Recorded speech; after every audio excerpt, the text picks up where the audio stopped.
Hey, Magic friends, welcome back. This is your captain speaking, and we're here for a 2-day spoiler alert. A little under the weather yesterday, so I didn't get a chance to make a video. Sorry about that. So I will combine the spoilers from the first and second all in one video. Get to listen to me ramble on for probably half an hour.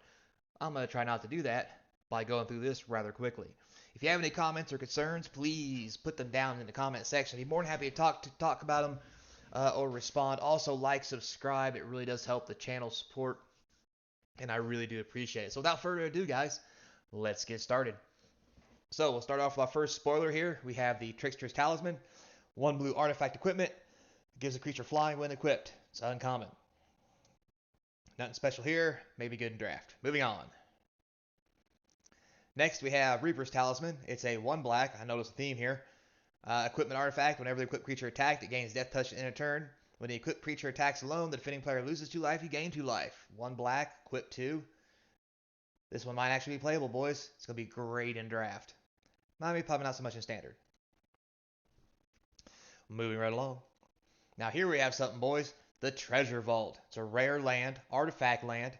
Keywords there. Artifact land does not come into play tapped. Taps for a colorless for X, X, and tap. You sacrifice the Treasure Vault to create X treasure tokens. This, my friends, is going to be a thing. It's going to really help the artifact deck because it does make colorless mana. It's an artifact land. This will be something for Modern right here, guys. This is what they need. Also, this is going to be a great deck because great in all those decks because you can sacrifice it once you get 4 mana, or even 2, and you can double the number of artifacts you have for more damage while still being able to make mana. So this will probably be okay in standard. It's going to be great in draft because of artifact synergies, and this, I believe, will be a Modern All-Star. Moving right along. Next here we have Monk class. That's right, guys. We have enchantment classes. So how this is going to work is it's an enchantment that goes into play. This one in particular is the Monk. So you play a blue and white, you put it into play. And you'll see here, gain the next level as a sorcery to add its ability. So you can't do this on the end of somebody's turn, so that's really limiting. But you get level 1, which is the first one here when you cast it, which is the second spell you cast each turn, costs 1 less to cast. Pretty cool for the Monk. So if you level it up to level 2, you get when the class becomes level 2, return up to 1 target non-land permanent to its owner's hand. And at level 3, at the beginning of your upkeep, exile the top card of your library. For as long as it remains exiled, you may cast this card from exile as long as you have cast another spell this turn. And these are all extra things that you get along with the first one. Now mind you only get it one time, but this is pretty cool. I like the Monk class stuff. I like this class system. It's kind of like paying for a saga or something like that. So it's kind of a cool, interesting idea. So let's see how far it goes. Moving right along. Next, we have the Paladin class. So your spells your opponents cast during your turn cost 1 more for 1 white. Not too shabby. For a white and 2 extra, creatures you control get +1/+1. That's pretty sweet. For a white and 5, whenever you attack until the end of turn, target attacking creature gets +1/+1 from each other attacking creature and gains double strike. So if you level this up, this could be one bad enchantment. This looks like it has some legs. Moving right along. Next, we have Sepulchre Ghoul. Well, anyway, it's a black and 1 for 2/1. You may sacrifice another creature. This thing gets +2/+2 to end a turn. Activate only once each turn. So it is only a common, and thank God for that because this is some killer abilities. I don't know if you guys played back in the day with Nantuku Shade and things like that. That card got out of hand quick. It was devastating. Thank God it only activates once a turn, but I still think that's good enough to make this one amazing card. So this may even see standard play just because of the ability to sack creatures on a whim. So, moving right along. Here we have the Book of Exalted Deeds. So it's a legendary artifact for 3 white. It's a mythic. At the beginning of your end step, if you gain 3 or more life this turn, you create a 3/3 white angel token with flying. It's pretty sweet. And for 3 white and tapping it, you exile the book, put an enlightened counter on target angel. It gains it. You can't lose the game, and your opponents can't win the game. Activate only as a sorcery. So we already have decks that go off of life gain, and this just slots right into them, guys. This may be part of the mono white deck for standard coming up, which, if it has a lot of life gain and things like that, may be enough to push it ahead of the mono red decks that have been creeping up just because life gain versus damage, life gain normally wins. So, moving right along. Next here, we have the Fateful Magic Missile. So, for 2 red and 1, spell can't be countered as a sorcery, which is pretty cool. Wish it was an instant. But it deals 3 damage divided up any way you choose among 1, 2, or 3 targets. Very versatile spell. However, the 2 red will make it a little hard to cast. So it may see standard play, it may not. I'm going to get, I mean, it's going to be good in draft just because it's removal. But I'm going to guess it's not going to see standard play because of the double red. And if it does, it'll only be in the mono red deck. So here we have the Westgate Regent. This is a 2 black and 3 for a flying vampire. It's 4/4. It has ward, which is opponent has to discard a card. And whenever Westgate Regent deals combat damage to the player, you put a +1/+1 counter on it. It's almost like a better Singir. Dun, da, da, da, da, dun, da, da. That's right, guys. Singir Vampire has been leveled up. He now has ward and gets damage just for slapping the opponent, not when your creatures die. So, pretty sweet. Moving right along. Let's be good rare. Probably see standard play, probably see commander play, probably see lot play. Moving right along, we have the Blue Dragon. Uncommon for 2 blue and 5 for a 5/5. Interesting. Of course, it flies because, well, it has wings. And it has lightning breath. When the blue dragon enters the battlefield, until your next turn, target creature an opponent controls gets -3/-0. Another one gets -2/-0. And another one can get -1/-0. Not too shabby. It's not going to see any play outside of draft or sealed. But inside draft and sealed, this thing is a powerhouse. So, moving right along. Here we have the Mind Flayer. That's right, boys. They made a Mind Flayer. It's only a 3/3 in blue only. You think it'd be blue-black. Anyway, so 3/3 in blue. It's 2 blue and 3. And it has Dominate Monster. So when Mind Flayer enters the battlefield, gain control of target creature for as long as you control Mind Flayer. Sweet baby Jesus. So this is a card. Luckily, it's on a creature, so it's easier to remove the card and kill it and get your creature back. But at the same time, as a rare and in blue, this could be a very powerful card in standard. It's not going to see modern play because it costs way too much mana. Commander, however, will love this card. I think you Commander guys know what I'm talking about. The ability to lay a creature and gain control of somebody's stuff is the kind of shenanigans that you like. So, moving right along. Also, amazing, going to be amazing at draft, by the way. If you couldn't tell by the control person's artifact, control person's stuff. Anyway, Paladin Shield, we have a common here, so probably not too much, but it's a white and a colorless with flash. When it enters the battlefield, you attach it to target creature. Target creature gets +0/+2. Probably not going to really see any play. Maybe in draft or something just for a combat trick, but it doesn't add to damage, so it's probably not going to save anything. So I don't see it being a player. Moving along, we have the Direwolf Prowler, and boy, is that art not impressive. But anyway, so it's a green and 2 for a 2/2. For a green and 1, Direwolf Prowler is +2/+2 and gains haste till end of turn. Activate only once each turn. So as a common, this is pretty sweet, guys. I mean, if you can cast it, you can pump it, which means it's going to be a 4/4 if you have nothing else to do with your mana. And it's each turn, so you pump it on your turn to punch them in the face. They try to kill it. You can pump it again to save it on their turn. It is a common, but I think this is going to be a pretty sweet card, guys, especially in draft. Moving right along, we have the Druid class. So for 1 green and 1, whenever a land enters the battlefield under your control, you gain a life. Not too shabby. So for a green and 2 colorless, level 2, you may play an additional land on each of your turns. Now that's powerful, especially for 3 mana. And then a green and 4, when this class becomes level 3, target land you control becomes a creature with haste, and that creature's power and toughness is equal to the number of lands you control, and it's still a land.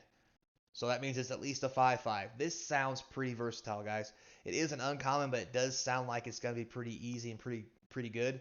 Just because you can make a creature out of it, plus you get extra land out of it, you gain a life by just putting land into play. This may have some legs in standard. Might be okay in commander, but I don't think it does enough shenanigans stuff for commander. And it's going to be amazing in draft. So moving right along. Here it is, guys. The Mythic Dragon everybody's been talking about. Ilmirith, the Desert Doom. which is kind of weird. It's blue and it says desert. But anyway, so maybe it's because it makes the desert wet. Anyhow, 2 blue and 3 colors for a 5/5 flyer. He has ward 4 as long as he's untapped, so that's pretty sweet until you swing with him. But when he deals combat damage to a player, you get to draw a card. Then if you have fewer cards than 3 in your hand, you draw cards equal to the difference. So you could very well ancestral if you hit somebody in the face with this. And that is scary. Uh, just that alone makes this a devastating draft or sealed card that has to be dealt with. And this could easily be a standard playable card just because of the power it has in it to draw cards. Plus, it's a 5/5 flyer. Plus, it has ward. Like, you're probably going to get a chance to swing with it. This thing, I think, is going to be bonkers. If this thing is, I haven't checked pre-sale prices, but if this thing's selling for $1, you better buy these bad boys up. Moving right along. We have the Silver Raven for 1 blue. Doesn't even look real. But anyway, so it's a 1/1 flyer. When it enters the battlefield, scry 1. All right, not too bad. Great for draft. A good 1-drop. Of course, bad late game. Drafts on places probably going to see play, though, guys. Next here, we have Split the Party. So for 2 blue and 3, 5 mana basically, you choose a target player, return half their creatures they control to their hand, round it up. And it's a sorcery. Probably not going to see a whole lot of... Probably won't see standard play at all, honestly. Probably see a little draft play just because it's a bounce spell. And this, I think, is going to be something Commander players are going to love to get their feet wet with and just mess with each other. So that's my shake on that one. Next, we have the Price of Loyalty for a red and 2 colorless. Gain control of target creature at the end of turn, untap it. It gains haste. And if mana from a treasure was spent to cast this spell, it gets +2/+0. So basic gain control and hit with a little bit of bonus if you're lucky. So, Ingenious Smith. 1 white and 1 for a 1/1. When a Smith enters the battlefield, look at the top 4 cards of your library. You may reveal an artifact card from among them, put it in your hand, rest on the bottom in a random order. Already liking it. And then whenever one or more artifacts enter the battlefield under your control, put a +1/+1 counter on Ingenious Smith. This ability triggers only once per turn. With all the treasure stuff that happens in this deck, or in this environment, I see this really being a powerhouse and probably should have been a rare. Because notice it says 1 or more artifacts, guys. If you didn't notice, we just seen an artifact land. So you literally could lay a land and put a +1/+1 counter on this guy. You know, or you could sacrifice it to put tokens in play and put a +1/+1 counter on this guy. I think this Human Artificer is going to be a thing. This might even see modern play alongside Stoneforge Mystic because it goes through the deck and pulls artifacts out in the top 4 cards. That doesn't guarantee you a hit, but if you make that deck a little more artifact centric and you include 4 of these and 4 the other ones, ooh, it seems really good. So I'd watch out for this one, guys. I think it's going to be a thing. Moving right along, it's the Sorcerer class. Finally, one of my favorite classes. So it's blue and red. I find that odd. But anyway, when the Sorcerer class enters the battlefield, draw 2, discard 2. Not the greatest, but I can see where it's good in some decks.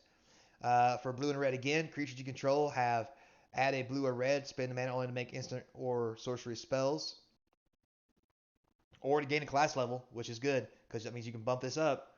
And finally for 5, whenever you cast an instant or sorcery spell, that spell deals damage to each opponent equal to the number of instant and sorcery spells you've cast this turn. This is almost a instant great shot style storm card, guys. And I think that's why it's rare. I think there's going to be a deck around this in standard, and it's going to be pretty sweet. It's not going to go any further than that, probably. I don't see us doing anything in modern. I definitely can see where some commander guys would love to get their hands on this little beauty. So, commander, draft, standard, probably going to be an all-star. Moving right along, it's time for the rogue class, boys. So the rogue class is black-blue. Imagine that. Just like the rogues deck. Whenever a creature deals combat damage to a player, exile top card of that player's library face down. You may look at it as long as it remains exiled. Okay. And then for 3 mana, creatures you control have menace. Okay. For 4 more mana, you may play cards exiled with Rose class, and you may spend mana as well as mana of any color. This is pretty sweet, guys. You can sit there and just keep exiling cards from the top of their deck, and then once you get time to level up your class to level 3, you can then start spending mana and casting their stuff. This, I think, is going to be a powerhouse again. There might be some class cards in here, guys, that actually make new standard decks. Again, not going to be used in modern. I don't think they're powerful enough. But standard, draft, maybe even a little commander action on this one. Definitely going to be a thing. Next is the fighters class. So white, red. Never saw that coming, right? So when it enters the battlefield, search your library for an equipment card, reveal it, and put it into your hand. Again, guys, more Stoneforge stuff, right? So for level 2, excuse me, you equip abilities. The equip abilities that you activate cost 2 less. That's pretty sweet. For 5, whenever a creature you control attacks, up to 1 target creature blocks if this combat if able. So I'm not digging this one. It's got a lot of good stuff, but there's nothing powerhouse on this. I don't see this being a thing, really, in any way, shape, or form, unless the artifact decks out there really need that. Search your library for an equipment card, because the rest of it doesn't seem good enough to me. Just personal opinion, though, guys. This definitely could be an easy commander deck card. If you had this in draft, you have to have your deck built just right for it, and I really just don't see that happening too often. With all those things said, I think it's going to be a bulk rare. But unless those commander guys really like this thing, you never know. Moving along, it's time for the ranger class. So for green and 1, the ranger class enters the battlefield, creates a 2/2 green wolf. So guys, this card's already powerful because you get a creature for 2 mana that's a 2/2 when you lay it. Sounds phenomenal. You put 2 more mana into it. Whenever you attack, put a +1/+1 counter on target attacking creature. That's busted. You get to make a creature, then attack with it and make it a 3/3 for 2 more mana. And then every other creature you have does that. Like, huh? And then if you get to 4 mana, let's see what it does. You may look at the top card of your library at any time. You may cast creature spells from the top of your library. So, all thing I got to say about this is busted. Like, these are 3 different things that people like to do. And as you go up the levels, it gets more busted and more busted. Like, why would you not want 4 of these on the field? 4 ranger classes. Because you attack, and all of a sudden your 2/2 wolf is now a 4/4. Like, this is going to be a powerhouse card for green guys. And I think it's going to see a lot of play in standard. Probably going to see some commander play too, and it's going to be a powerhouse in draft. Moving right along. Next here we have the wizards class. Let's see what this looks like. So it's only blue. You have no max hand size for 1 blue. Okay. And once you do 3, when it becomes level 2, you draw 2 cards. Okay, not terrible, not terrible. For 5, whenever you draw a card, pull a +1/+1 counter on target creature you control. Yep, not feeling it, guys. This is not going to be good for standard. It's going to be okay for draft, maybe even good. And if commander doesn't like this card, then nobody's going to like this card. And that's how I think it's going to play out, because in a mono blue deck, like, if you have to have creatures to make the level 3 worthwhile, blue's not notorious for making creature decks. I mean, they have had some in the past, but not normally. And the other stuff, like maximum hand size, you don't care about. For 3 mana, you can already draw 2 cards without having to worry about the 5/1. I just think there's better things out there than this. So I think they really missed on the wizard class. Next, the cleric class, 1 white, pretty sweet. If you would gain life, you gain that much life +1, so that's not terrible. Whenever you gain life, put a +1/+1 counter on creature you control. Ooh. And then for 5, when this class becomes level 3, return target creature card from your graveyard to the battlefield. You gain life equal to its toughness. I think this has some legs, guys. This could even be standard playable just because it has a 5 mana get a creature. Plus, it helps you gain life to stay alive. It makes all your creatures, well, okay, not all your creatures, but it makes any creature you have in play in a Johnny's Pridemate. You don't have to have just a Johnny's Pridemate. You could lay a 1/1 dude who doesn't do anything and gain life and then make it bigger. So I think as an uncommon, this is really powerful. I kind of think this probably should have been rare. So anyway, great in draft, amazing in commander, might even be amazing in standard. But obviously not going to see modern play because 5 and 4 mana is way too much. Next, we have the Bard class. This ought to be entertaining. So it's a rare. So we have a green and red rule colors, which I find that odd, but okay. Legendary creatures you control enter the battlefield with an additional +1/+1 counter on them. Okay, it's not the worst thing, I guess. For green and a red, legendary spells you cast cost green, red less. Effect reduces only the amount of colored mana you would pay. That's weird. So that could be a thing because you could actually just pay a mana of any color to cast your stuff. For 5 mana on level 3, whenever you cast a legendary spell, exile top 2 cards of your library. You may play them this turn. I think this could be good, guys. Probably not good in draft, only because you probably can't get that many legendary things to make this worthwhile. But in standard, if you built around it, I think this probably could be really good. Heck, this might even be good in modern. I mean, level 5 you probably won't want, but level 2 seems pretty sweet. If you have a bunch of legendary stuff, you just start free casting things. Yeah. And in standard, it'd be really easy to build a deck like this. So we'll have to see what kind of legendary stuff we end up with, boys. But I think this could be a thing. This could really be a thing. So moving right along. Next here we have Minsk, Beloved Ranger, white, green, and red. Interesting. He's a 3/3. He's a mythic. All right. Human Ranger Legendary. That's the legendary hamster. I love it. Anyway, when the Blood Ranger enters the battlefield, create Boo, a legendary 1/1 red hamster. Creature token with trample and haste. Aw, little fella's cute.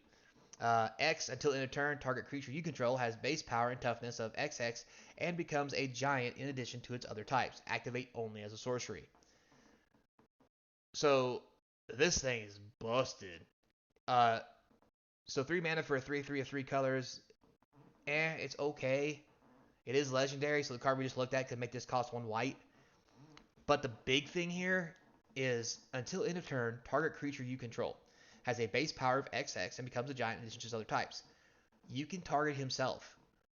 So you can make him a 4/4, and then a 5/5, and a 6/6, and a 7/7.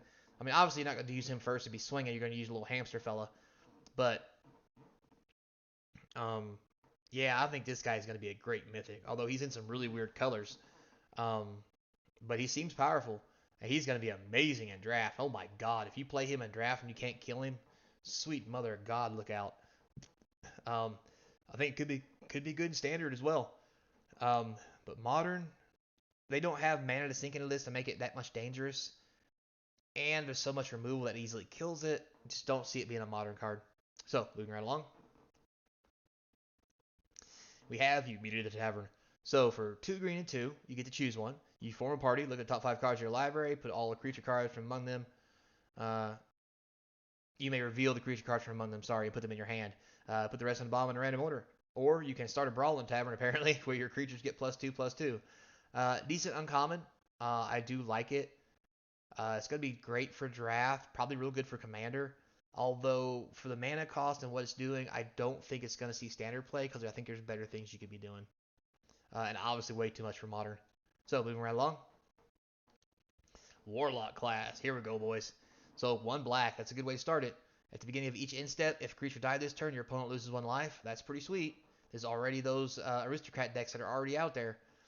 For black and 1, when the class becomes level 2, look at the top 3 cards of your library, put 1 of them into your hand, the rest into the graveyard. Not terrible for 2 black, or for 2 mana. And for 7, at the beginning of your instep, each opponent loses life equal to the life they lost this turn. The odds to get into level 3 are slim to none. But in draft, this seems pretty decent. In standard, built around the right deck, this could be amazing. And in modern, this really just adds to those sacrifice decks that we already have. And it may be better than some of the cards that are already in there, because for 1 mana, you can easily get this going and start sacrificing things and have your opponent die. So I think this might be a player, guys. Keep an eye on this one. Next, we have Old Nawbone. So for 2 green and 5, you get a 7/7 dragon. Or creature you control deal combat damage to the player. You create that many treasure tokens, so that's disgusting. Yeah, so it's a good mythic. 7 mana is a lot, though, guys. I don't think this will see standard play unless ramp has a big showing. Obviously, in draft, this thing's going to be a powerhouse if you can get the mana to cast it. And making all these treasure tokens is just going to be insane. I think this is going to be one of those mythics that was really targeted more toward the commander field. You guys let me know if you play commander, if this is the kind of cards you're looking for. It seems like it's the kind of cards you guys would be looking for. So, and obviously 7 mana is not happening in modern. So moving right along, we have Zorn. A red 2 colors for a 3/2. If you would create one more treasure tokens, instead create those tokens plus 1 additional. So, not terrible, not great. I mean, it's on rate, 3 mana for a 3/2. If you have a good draft deck that makes treasure tokens, this thing could be a real powerhouse to help you ramp up. I don't see it being a real thing in standard unless it becomes, unless you run it with the white thing we just talked about where you get artifacts and it gets +1/+1. But the extra treasure tokens just lets you, I mean, you have to make a treasure token first, so it already gets the +1/+1. The extra one doesn't do anything. So, I don't know. It might just be one of those bulk rares. I mean, obviously, it's going to be good in draft because it's on rate and it does some stuff. Maybe a thing for standard, or not standard, I'm sorry, commander, because of the generating extra tokens in those token decks. But as far as standard goes, I don't think this is going to be too much of a big player in the format. So, moving right along. Next, we have finally the Barbarian Glass. So, for 1 red, off to a good start. If you would roll 1 more dice, instead roll that many dice +1 and ignore the lowest roll. So that's already sweet, guys. This should be a rare. From everything from Krark's Thumb and all the coin flip cards they've been coming out with and things like that. If they start doing more dice roll stuff, this is going to be another Krark's Thumb. And that just for 1 red seems amazing. Red and colorless, whenever you roll 1 or more dice, target creature you control gets +2/+0 and gains menace. So that's not a bad bonus. For 3, creatures you control have haste. Not terrible either. Just the 1 red for the first ability is probably going to be good enough to make this a standard card. Just because of all the dice roll mechanics in this set, to be able to roll the dice, twice or 3 times and ignore the lowest roll will probably get you to be able to set off some really silly combos with the dice rolls. So I think this is going to be an amazing uncommon. Definitely will see standard play. Definitely going to be good in draft, especially if you have a dice roll style of deck. But that's probably a long time it's going to be good. So I guess it depends in draft. And probably will be really good in Commander in the right kind of deck. Yeah. Moving right along, we have the Scaled Herbalist. So it's a Lizard Druid, green and a 1 for a 1/3. You can tap it, put a land into play from your hand onto the battlefield. We've had this before. Not that big a deal. Next, we have the Dancing Sword. So this thing's pretty sweet for a white and 1. Equipped creature gets +2/+1. When equipped creature dies, you may have Dancing Sword become a 2/1 construct artifact creature with flying and ward 1. If you do, it isn't equipment anymore. So this is pretty sweet for a rare. It basically means, hey, I want to equip my creature and punch you in the face. When you waste a removal spell on it, I still have a 2/1 with flying and ward 1. I think this is really going to be a powerhouse. And probably will see a lot of play in anything that splashes white, especially creature decks, obviously. Next here, we have the Poisonous Troll. 2 green and 3 for a 6/2. For a green and 3, roll d20. You can only do this if it's in the graveyard. Okay. So 1 through 9, you put on top of your library. 10 through 19 goes to your hand, and 20 straight back on the battlefield tapped. So as an uncommon, this seems really powerful. I mean, obviously it's going to die easy, but at least you get it back several times during the rolling process. So this could actually be a pretty good card. Going to be amazing in draft. I don't think it's going to be a standard thing just because I think there's better things to do with your mana and better cards. But we can always see, right? So, and obviously it's not going to be good in modern. It costs way too much mana. But maybe this is the commander card. You guys tell me. It seems okay, but is this really something you want to do in your commander deck? So, moving right along. Next, we have Hadars Messenger for a black and 4. It's a 4/4 creature human warlock. For a black and 5, you roll a d20. Each player loses 2 life. 1 through 9, 10 through 19, each opponent loses 2 life. And you gain 2, so a little bit of an upgrade. And for a 20, each opponent loses 2 life, you gain 2 life, and you create a treasure token. Not terrible. I mean, it's fine for draft. It's on rate, 5 for 4/4 plus with some abilities. Might be okay in commander, but I seriously doubt it. It's not going to see any standard play. So next we have Minimus Containment. So for a white and 2, You enchant a non-land permanent. The enchanted permanent is a treasure artifact with tap, sacrifices artifact, add 1 mana of any color, and it loses all its abilities. So this is an amazing white removal spell. You can put this on legendaries, you can put this on enchantments, and they lose their abilities. This is like the ultimate pacifism. This is basically a standard beast within with better upside because they don't get a 3/3 creature. It's better than generous gift. Like this is a common and this is going to see lots of play. This is going to be great in draft. This is going to be amazing in commander and it's going to be phenomenal probably in standard. Even though it is 3 mana, just the ability to neuter anything on the board is just amazing. This card should have had a lot higher rarity. I'm just saying. I think this card's great, guys. So moving right along. We have Guardians of the Faith for 2 white and 1. We have a 3/2 with Flash and Vigilance. When it enters the battlefield, any number of target creatures you control phase out. Wow, phasing's back, guys. So this is going to be a great card. This is definitely going to see draft play, definitely going to see commander play, and standard play. This might even see modern play because the ability to flash him in and save your creatures from some kind of removal spell or phase them out and then phase them back in for something else. Yeah, I think this has lots of legs, guys. This is and it's a spirit. Like this may be something that goes into spirits deck. Yeah, I think this is gonna be a powerhouse in all formats possibly. Next we have Colin, the Reclusive Painter for a red and a black. You get a 1/2 that creates a treasure when it enters. Now other creatures you control enter the battlefield with additional +1/+1 counter on them for each mana from a treasure spent to cast them. So that's very interesting, guys. As I think about that, because what do you do if you have a treasure deck? Do you play this? And if you do, is black red really the treasure deck for you? I think this will probably be great for commander to make some shenanigans go on. By all means, um, this is probably going to be great in draft just because it gives you a little mana ramp, so you can cast a turn 4 thing on turn 3. In standard, I don't know. I don't think so, unless making treasure tokens in a creature deck becomes a thing, which would be hard in my opinion, because making treasure tokens normally means you're not making creatures, unless they have a lot of creatures and abilities that make treasure tokens while doing other things. And that's the only thing that's going to make it good in standard. So, moving right along. We have Shocking Grasp, which is kind of funny. It doesn't do any damage. But anyway, blue and a colorless. Target creature gets -2, -0 to end a turn. You draw a card. So, not too bad. You get to draw a card, helps you cycle. Great for draft stuff, just so you can cycle. But other than that, I don't see this doing anything else. So, moving on.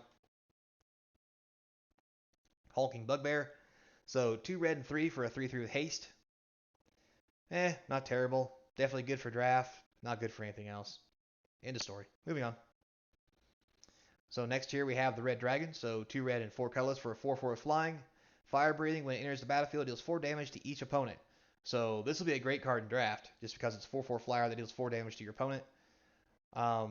It may see standard play, but I think most red decks will be more low to the ground to not play this unless there becomes a big red deck like there was in the past. Clearly, Modern's not going to do this. And I doubt this is a commander thing because I think the last thing you want to do is cast this and slap your opponent for 4 and make them mad and have them, jack up your stuff. So, especially since it says each opponent, because that means everybody's going to be mad. So, moving right along. All right, we have the power of persuasion. So, for a blue and 2, you get to choose a sorcery. Roll a d20, return creature to the owner's hand. Great for the bottom level. For 10 to 19, put it on top of its owner's library, even better. And 20, gain control of it until end of your next turn. So that's really sweet because you can take it for your turn, their turn, and then hit them with it on your turn before you get back to them. I think this is a great card. It's going to be great for draft. May even see standard play. We'll definitely see commander play because this is funny. This is the kind of shenanigans you boys have been looking for. But that's probably as far as this is going. Next here we have the Rime Shield Frost Giant. So for 2 blue and 3, you get a 4/5 with Ward 3. Not terrible, great for draft, but won't see standard play, won't see commander play. This is mainly a draft card, I think, but a good one at that. So moving right along, we have the Wizard Spellbook for 2 blue and 5. Sweet Jesus, it's a lot. It's an artifact that you can tap to exile target instant or sorcery card from your graveyard. Then you roll a die 20 and then activate only sorcery, obviously. So you can exile a card from your graveyard, instant or sorcery, and then roll 20, 1 through 9, you copy that card, and you may cast the copy. 10 through 19, copy that card. You may cast the copy by paying 1 rather than mana cost. And 20, copy each card exiled with Wizard Spellbook. You may cast any number of the copies without paying their mana costs. So this is probably never seen standard play because 7 mana is way too much. Unless some kind of weird shenanigan deck bubbles to the top. In draft, probably going to be good. If you can get the mana to get it out, just so you can like rehash your removal spells or something. Modern, way too much mana, never going to happen. Now, Commander, this, my boys, has your name all over it. Yeah, it's 7 mana, but imagine the shenanigans you can do in a Commander game with a deck like with a card like this. Yeah, so this is probably gonna be a few bucks. Might want to pick one up early. So we have a demi lich. So 4 blue for a 4/3. That's rough, but okay. The spell costs 1 blue less to cast for each instant or sorcery spell you've cast this turn. That makes it a lot better because you have things like Opt and Brainstorm and so forth and so on. When the Lich attacks, exile up to 1 target instant or sorcery card from your graveyard, copy it. You may cast the copy. Interesting. You may cast it from your graveyard by exiling 4 instant or sorcery cards from your graveyard in addition to paying its mana cost. Wow. So, like, if this is all this is really this is an arc like Phoenix. I mean, honestly, guys, it's an arc like Phoenix. It doesn't say it has to be a blue spell. Like, you can cast a whole bunch of red spells with this in your graveyard. Um, and then exile the 4 cards, pay its casting cost, which, if you cast 4 spells, is 1 blue let, which is free, so it comes right back into play, if I'm reading this right. Plus, you can copy spells with it. This is going to be a powerhouse, guys. This is definitely going to be good in draft. Well, for the most part. I mean, you got to play heavy blue, so it might not be good enough in draft, honestly. But this is going to be a serious contender for standard, maybe even modern with all the shenanigans it can pull. Great for commander. This may be a powerhouse for legacy with all the cheap spells that they got, because it could basically be a free card on a regular basis. Like, I think this might be the sleeper of the set if nobody's figured it out yet, guys. This could be insane. So moving right along before I get too into it. Goblin Javeneer, 1 red for a 1/1, has haste. When it becomes blocked, deal 1 damage to target creature blocking it. This is amazing common. Great for draft. Might even see standard play. Obviously, it's as far as it's going to go, but yeah, this could have legs. Next, we have the Bag of Holding finally. All right, so for 1, whenever you discard a card, exile the card from your graveyard. Whenever you discard a card, you exile that card from your graveyard. Okay, so 2 mana, you draw a card, then discard. Ew. For 4 and tapping, sacrifice Bag of Holding, return all cards exiled with Bag of Holding to the owner's hands. All right, so that makes it a lot better. So you can actually make a stockpile to make a brand new hand. Like, this reminds me a lot of Memory Jar in a way. This actually has an uncommon, could still be pretty busted. This will probably see standard play, especially if the tome goes out when the tome goes out of rotation. It's going to be good in draft because of the draw ability and cycling through your deck. Commander's going to love this. Heck, it might even make it modern, just so you can like draw through your deck. And also too, you lay this on turn 1 in modern, and someone makes you start discarding cards. They get exiled with a Bag of Holding, so you can actually pick them back up later when you get to 4 mana. Like, this may be a thing in a lot of formats, guys. So something to watch out for. Moving on, next we have the Arcane Investigator, a blue, a colorless for 2/1. For 6 mana, you get to search the room and roll a d20. It's funny. 1 through 9, you draw a card. Sweet already. 10 through 20, look at the top 3 cards of your library, put 1 of them into your hand, the rest on the bottom in any order. This is an amazing common. It's a beater early. If you get a lot of mana to sink into it, you can start drawing cards with it. Going to be great in draft. That's probably the only place it's going to really be. I mean, Commander might like a card like this, maybe. 6 mana does seem like a lot, but it does have a lot of abilities, so we'll see. Next, we have the Hired Hexblade. So for a black and 1, you get a 2/2. When it enters the battlefield, if mana from a treasure was spent to cast it, draw a card and lose 1 life. This could be good in draft depending on how your deck's made. This probably won't see standard play unless there's some weird deck that I'm not seeing that makes treasure in black. Ugh. And then obviously too, it probably won't see commander play just because of the whole treasure mechanic. Because without the treasure mechanic, you don't draw and it's just a vanilla 2/2, so probably it's not good enough. Moving on, we have the Lurking Roper. So for a green and 2, you get a 4/5, which is nuts. Lurking Roper does not attack during your untap step. Okay.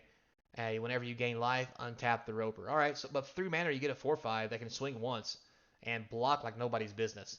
If you have ways to gain life, you can easily swing with it because they won't block it because they don't want to tap. And then you can gain life and untap it, gain life at instant speed and untap it for an ambush block. I think this is a really good uncommon, especially for green.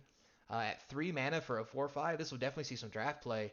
And we'll probably see standard play too if there's an easy way to gain life in green plus another color to get it to untap on a regular basis.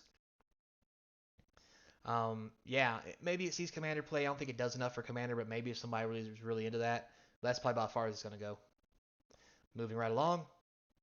Next, we have the Hoarding Ogre. So for a red and 3, you get a 3/3. Whenever it attacks, you roll die 20. 1 through 9, you create a treasure token. Sweet. 10 through 19, create 2. Even better. You get a 20, you create 3. Wow. So this is definitely going to be one of those cards that's going to get those treasure tokens for you to get the cool stuff going, especially in draft. In standard, maybe depending on what's going on with the decks and deck archetypes. This could be a good common to use because 4 mana for a 3/3 is not the best, but the ability to generate all those treasures really are. It may also be great in Commander just so you can like generate treasures and roll some dice. So standard maybe, Commander probably, draft definitely. So moving on.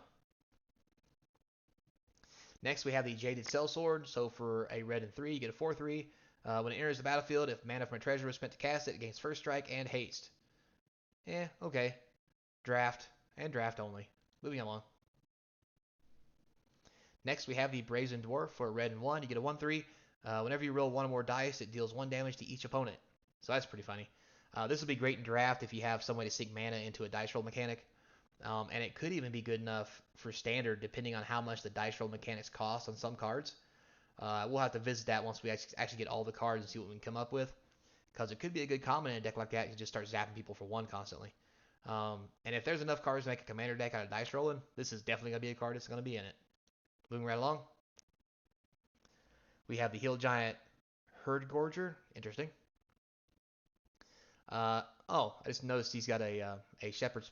That's a goat, and that's the shepherd's pick, and he's picking. He ate the shepherd. Anyway, so 2 green and 4 makes a 7/6, which is already way above rate. Enters the battlefield, you gain 3 life. I don't think he's gonna see any play anywhere other than draft. In draft, this is nuts. Or sealed. Commander maybe, but I think for 6 mana in a commander, you can do a lot better than this. Next, we have Gretchen Titchwillow, looks like it says up there. Kind of hard to read the stuff in the way. So it's a blue and a green for an 0/4. Halfling Druid, interesting. For blue, green, and 2, you draw a card and may put a land card from your hand onto the battlefield. Sweet mother of God. This is going to be a draft all-star. Just the ability to draw a card and put extra land into play is nuts. Commander guys, we found your boy. This is her. This will be in every commander deck playing blue-green, so this is going to be a very popular card in my opinion because of what it does. Even though it's an 0/4, nobody's going to care. I mean, it just means it blocks good too. And this may even be a standard card, depending on how blue-green is once all the cards come out, because that's just a really powerful ability to do this. I mean, that's like having a growth spiral every turn. I mean, yeah, it costs 4, but who cares? It's not taking up space in your deck as a card, and you can do it repeatedly. And it just says draw a card. Who cares what 4 mana draw a card? This is a Jam Day Tome that's an 0/4 blocker and lets you put extra land into play. Like, the world we live in, boys. The world we live in. Moving on. So here we have Delina the Wild Mage. Nice. Love Wild Mages. So a red and 3 for a 3/2. Not a bad rate. Legendary Elf Shaman. Sweet. Looks hot. I'd buy her coffee. Anyhow, whenever she attacks, you choose target creature you control and roll die 20. Oh boy. 1 through 14, create a tapped and attacking token that's a copy of that creature, except that it's not legendary and it has exile this creature at the end of combat. Sweet. 15 through 20, create one of these tokens, roll again. Whoa. This is powerful, guys. I mean, you can attack with her and target herself and just make shit tons of her. I mean, Jesus. This is insane, guys. And if you have another creature that's even better, like Yeah, just copy that creature as well. This is going to be a powerhouse, guys. Definitely standard playable. Amazing in draft. Commander All-Star. Unfortunately, I think it's too much to play in Modern. Four's really pushing it. I mean, maybe there's a deck out there for it, but I just don't think this is it. I just don't think there's one for this in Modern. So moving along. Next, we have Swarming Goblins. So for red and 4, you get a 4/3 Goblin. Wow, that's pretty good. Decent rate. When it enters battlefield, roll die 20. 1 through 9, create 1 Goblin token. 10 through 19, create 2. 20, create 3. So this is going to be a draft all-star. The odds that you play this for 5 and you get a 4/3 and 3/1/1s will be nuts. Even 10 through 19 is amazing. Well, 1 through 9 is fine too. That's for 5 mana, you get a 5/4 worth of power as a common. That's crazy. Maybe good in Commander if someone's doing a Goblin theme, possibly, maybe. Definitely, this is not going to see any standard play or anything else. Just draft and Commander probably, guys. So moving right along. Contact the other plane. Interesting. A blue and 3. It's an instant. You get to roll die 20, where 1 through 9 you draw 2 cards. 10 through 19, scry 2, then draw 2 cards. And 20, scry 3, draw 3 cards. All right, so this is bonkers good. So, yeah, like, worst case scenario, 4 mana, draw 2. That's okay, especially in the format we have right now in standard. Anything above that is just bonus. And if you hit a 20, the love of God. And it's an instant. You do it at the end of their turn, so it doesn't matter. Draft All-Star, probably a standard All-Star. I'm going to say it's going to be a standard All-Star, even at a common. This thing's nuts for blue decks. Commander is going to be, every Commander deck that plays blue is going to want this. I want to say it's not good enough for Modern because it's 4 mana. And I'm just going to have to stick with that because there's so much more better spells for less than this. But this is going to be the next big thing in standard if you're playing blue. This thing's nuts. So moving on. Next we have the Jin Windseer. So a blue and 3 for a 3/3 flyer. Not terrible. When it enters the battlefield, you roll die 20. You can 1 through 9 scry 1, 10 through 19 scry 2, 20 scry 3. Not going to see standard play. Not good enough. Definitely will see draft play because that's amazing. And probably we'll see commander play because the ability to scry like that is pretty sweet and people like that. And that's probably how far that's going to go. Next here we have a critical hit. So for 1 red and 1, target creature gains double strike to the end of the turn. When you roll a natural 20, return critical hit from your graveyard to your hand. So sweet draft card. Going to be amazing because you get to pick it up and play it again if you have die rolls, so forth and so on. Plus the ability to give double strike as combat trick is awesome. This may see standard play depending on how the mono red decks pan out, or if there's a deck that has red in it that has big creatures with maybe trample or something like that, and some dice rolling. So there's a possibility this could be good in standard. Definitely good in draft. Commander might like it. I don't think so though, because normally Commander's not known for punching people in the face. More like group hug and trickery. That's probably about as far as this is going to go, guys. Next, we have Feywild Trickster. So for a blue and 2, you get a 2/2. Whenever you roll 1 more dice, create a 1/1 blue fairy dragon creature token with flying. So this is an amazing uncommon for draft. If you roll a lot of dice in your draft deck, this thing is a powerhouse. And when you can shape a deck in standard to roll dice, this is also going to be a powerhouse. The only drawback to this is it's blue, and there might not be a lot of stuff that lets you roll dice in blue X decks. And if there's not, that's the only thing that's going to hold this card back from being an all-star, because this is powerful, guys. Making 1/1 blue tokens with a 2/2 on 3 is just nuts. And this is definitely going to be a creature going to go into commander decks by far. So look out for this one. Next here we have the Deadly Priestess of Merkel. So for 2 black and 2, it's a 2/2. Tiefling, Cleric, Skeletons, Vampires, and Zombies you control get +1/+1. At the beginning of your end step, if a creature died this turn, you may pay 1. If you do, create a 1/1 black skeleton creature token. So this is powerful, guys. This is going to be great in draft. This is probably going to be good in standard if there's just in general. Great in commander. And may even see modern play. And here's why I say that, guys. So notice it says all your zombies, vampires, and skeletons get +1/+1. All right. At the beginning of your end step, if a creature died this turn, you may pay 1 colorless. If you do, create a 1/1 black skeleton. That's technically going to be a 2/2, right? This isn't legendary, so you can have more than 1 out. So those things can get real big real quick. But it says if a creature dies. So if your token dies, you can pay 1 colorless and make the token again. Like, if you're ahead of the game, especially in draft, and you're swinging with a bunch of 1/1s, and they're blocking them so they don't take damage, you can literally just remake them again. I think this has lots of legs, guys, and we'll probably see this a lot in all the formats, maybe even modern. So, moving right along. Cyan of the Stygia. Blue and 2 for a 2/1 with Flash. Tiefling Shaman. Has Cone of Cold. When it enters the battlefield, choose a target creature, roll die 20. 1 through 9, you tap it. 10 through 20, you tap it. It doesn't untap during your next untap step. Probably won't see any play outside of Commander and Draft.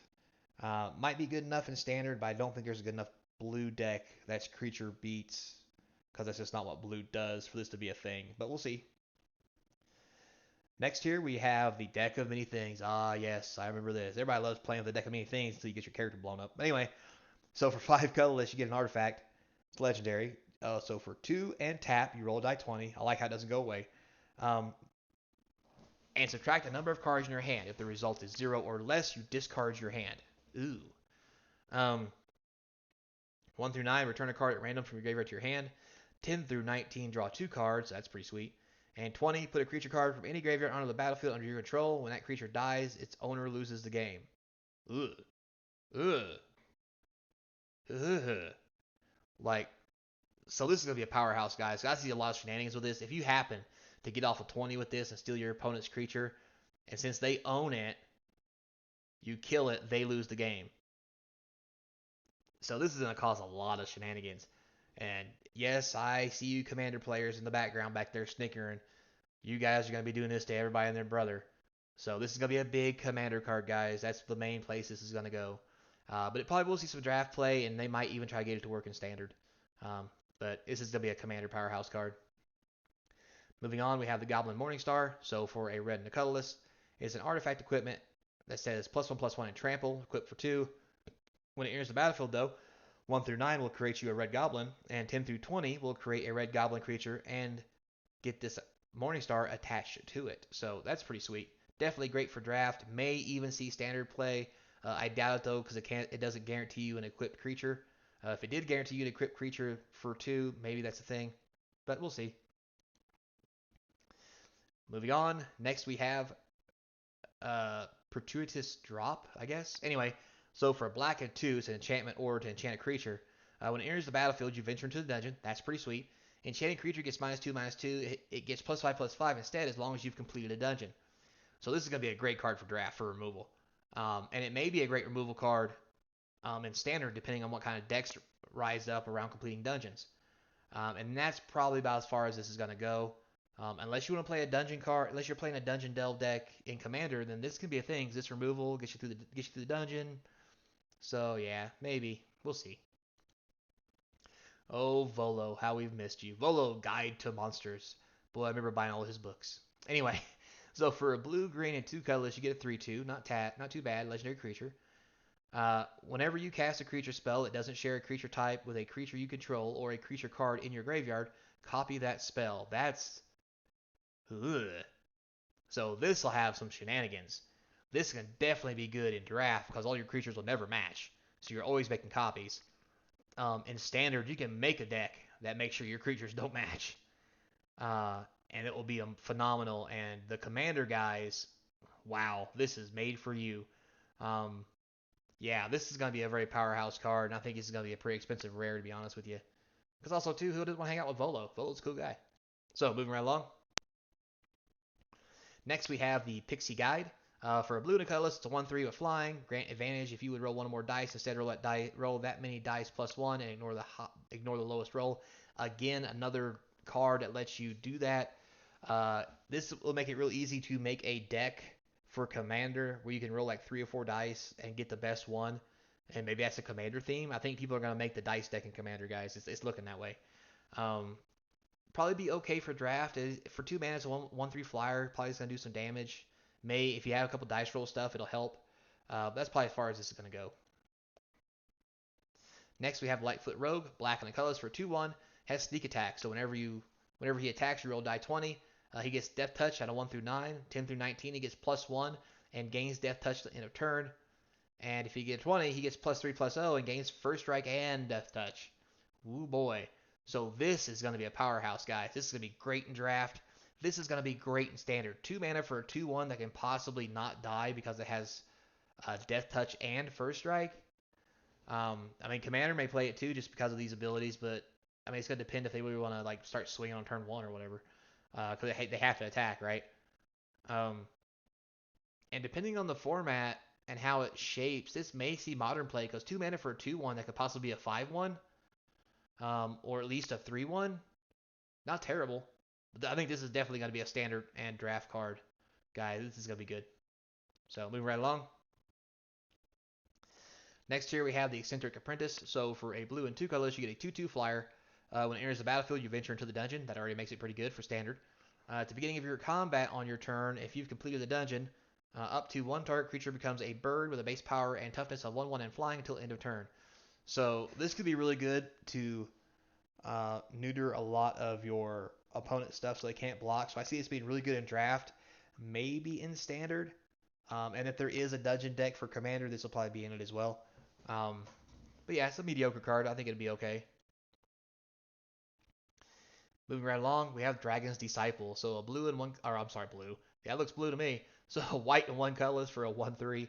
As Dragon Disciple enters the battlefield, you may reveal a dragon card from your hand. If you do, or if you control a dragon, Dragon's Disciple enters the battlefield with +1/+1 counter on it. Interesting. So it could be a 2/4 for 2. Dragons you control have Ward 1. Interesting. So it protects your dragons. Um, I think this would be a fine card in draft. I mean, 2 mana for a 2/4 is nothing to sneeze at. Plus, if you do have a dragon, it helps protect it. In standard, probably not. Unless there's a dragon deck in standard that you'd want this guy. To help with like the aggro, because this would be really good to help block the aggro format if there is one. So we'll have to wait and see. Yep, definitely gonna have to wait and see. Next here we have the Sylvan Shepherd. So 2 green, I bet that's what the giant was eating. Anyway, so 2 green, or I mean green and 2 colorless for a 2/3 human druid with vigilance, which is not bad. And when it attacks, you can 1 through 9 gain a life, 10 through 19 gain 2, or 20 gain 5. So this would be a fine card for draft. Although I don't think standard or anything like that's going to do anything, and probably not even commander because you have to attack with it. But in draft, with having vigilance, gaining your life, this would be a powerful card. Very powerful in draft. Moving right along, so we're going to finish it out, boys, with these are the commanders from the commander decks that are coming out. So let's take a look at them. We got Galar, Kindler of Hope, blue, white, green 1, vigilance 4/4. You may look at the top card of your library at any time. You may cast or an equipment spells from the top of your library. When you cast equipment spells this way, it gains when this equipment enters the battlefield. Attach it to target creature you control. Very powerful. That's going to be a great commander, and it will slide into a lot of other decks as a non-commander card. Then we have Verdrassus, the Rage of the Ancients, green, red, and 3 for a 5/4 commander or whatever. He has Enrage because he's a barbarian, and when he's dealt damage, you may create a 5/4 red and green dragon spirit creature token with when this creature deals damage, sacrifice it. Interesting. Whenever you roll 1 or more dice, you may have Volderos deal 1 damage to itself. So that's pretty. So there's the dice deck, guys. That's the commander for the dice deck. You start spitting out 5/4s left and right while he's damaging himself and doing everything else. So that's pretty cool. Sephirus of the Hidden Way. Looks like Demir-ish. Or Esper, I mean. Black, blue, and white for a 2/3. Whenever 1 or more creature cards are put into your graveyard from anywhere, venture into the dungeon. Okay, so there's the dungeon commander. This ability triggers only once each turn. That kind of sucks. Create Undead. Whenever you complete a dungeon, return target creature card from your graveyard to the battlefield. That's powerful. Wow, is that powerful. Alright, we have Prosper, the Tomebound, red, black, and 2 for a 1/4 Death Touch. Mystic Arcanum, at the beginning of your end step, exile top card of your library until the end of turn. You may play that card. That's really powerful. Pact Boon, whenever you play a card from exile, create a treasure token. Wow. So he's the token deck. And that means Kindler of Hope is the artifact search deck for the other white cards that have artifact synergies. So these are some really sweet commander guys. I do like them. I think they're pretty cool. So with all that said, that's the last one. Wow, was that a good one? That was an hour-long little trip down memory lane from spoilers and everything else. So, with all that said, guys, I appreciate your time. Sorry it took so long. Sorry the video was late. Until next time, this is your captain speaking. And remember, go out there and be kind until next time. And for those of you who are still here, I'll open a collector box on July 4th. See you then. Bye.